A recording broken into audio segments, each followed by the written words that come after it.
Yeah, and for better or for worse, I think some of our most profound learnings come in the dark. Yes. You know, as we're working our way through. I mean, we don't opt for that necessarily, but the point is that there's always another side. Yes.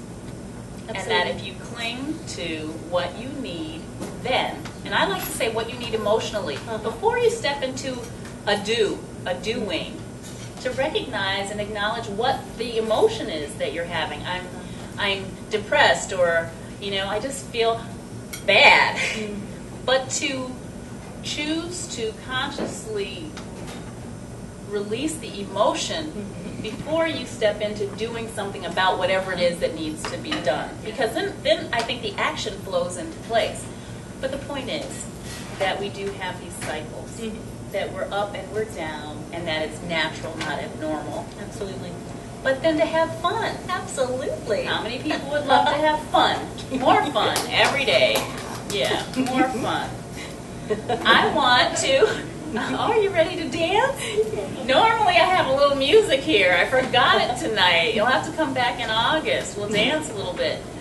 I want to open it up to any questions that people may have from the audience. Valerie, we didn't talk really about your romance coaching. That's and your true. Workshops and talk about necessity being the mother of invention. Yeah, you know. Why don't we do that and then we'll open it up. Tell us a little bit about your workshops and how people find you, and give us, your own story is a fabulous success story, but share a little bit. Sure. Thank you. That's great. Well, the Romance Around the Corner plan is the 8 steps to attract the man of your dreams and have fun in the process. Because if it's not fun, we could just do something else that's fun. Yeah, right. So it's got to be fun. Why do something that's not fun if you have an option? Exactly. We could just stay home and relax if we're not going to go out and do something fun. So the Romance Around the Corner plan is not about, gotta find that love, find that man, etc. But it's about becoming the person that I need to be and want to be and am meant to be inside and out. And that when I'm living my wonderful life on the path that I feel excited about, of course I'm going to attract wonderful people into my life. And the idea too is that I can be specific in asking. I actually learned that through tennis as well. When I first started playing tennis, my coach watched me and he said, "Valerie, do you plan where to hit the ball?" And it sounds like such a simple question, but I kind of didn't. Not really. But you can. Right. You can decide, I want to hit it right there. I want to hit it right there. And you can practice and you can do that. And I thought, well, maybe that works for men. I used to always be the kind of person who said, I want to meet a man. How come I never meet a man? And then I thought, well, wait a minute. Which one? There are 3 billion wonderful men on the planet. Who are the ones we're going to have that compatibility and have that joy together in our lives? And so these are some things that sort of brought the plan together. So I hold workshops on the first Friday of every month, and we combine the chocolate. It's at Moonstruck Chocolate Cafe. Love and chocolate. Two things go together very well. And we talk about the 8 steps and just simply how to work on ourselves, to know who we want, and then to even have some practical planning going along with it. That never hurt a girl either, right? No, and that what do you want? Yes. I think that's one of the most profound questions that we could possibly ever ask, and to ask it on an ongoing basis. What do I want right now?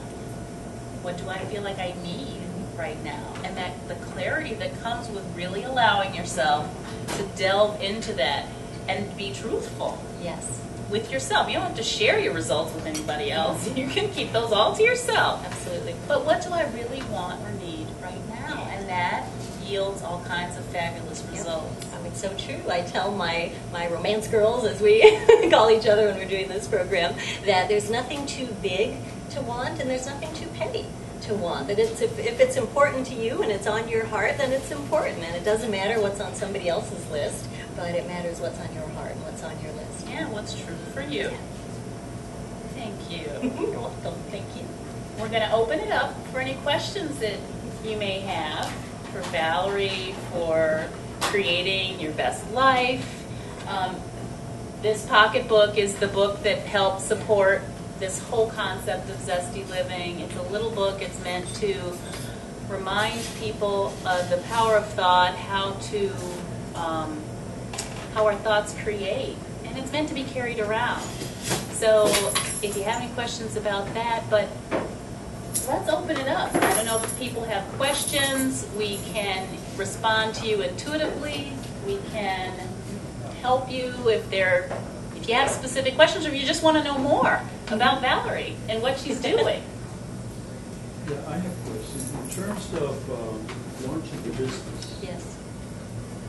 did you have any financial securities Good question. as to how you're going to survive financially?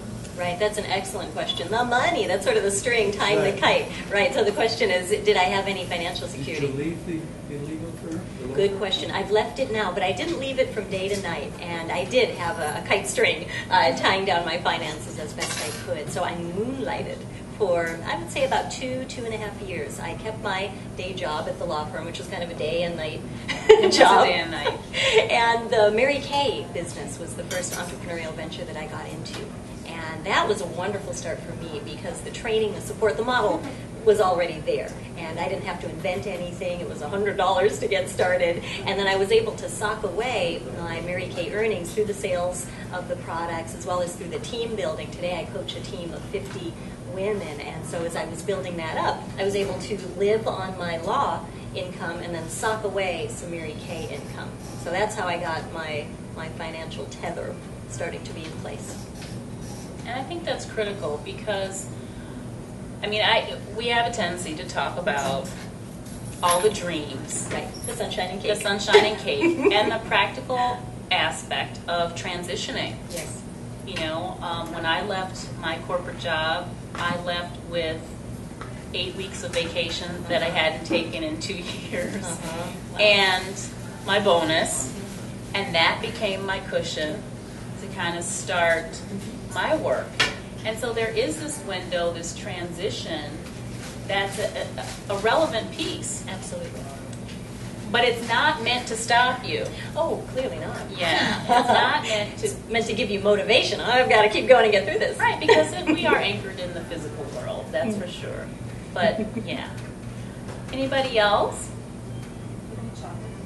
Always.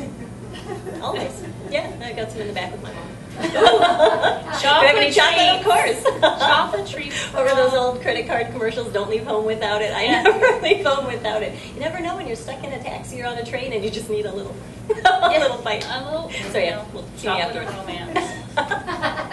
Well, I encourage you, and I thank you for coming.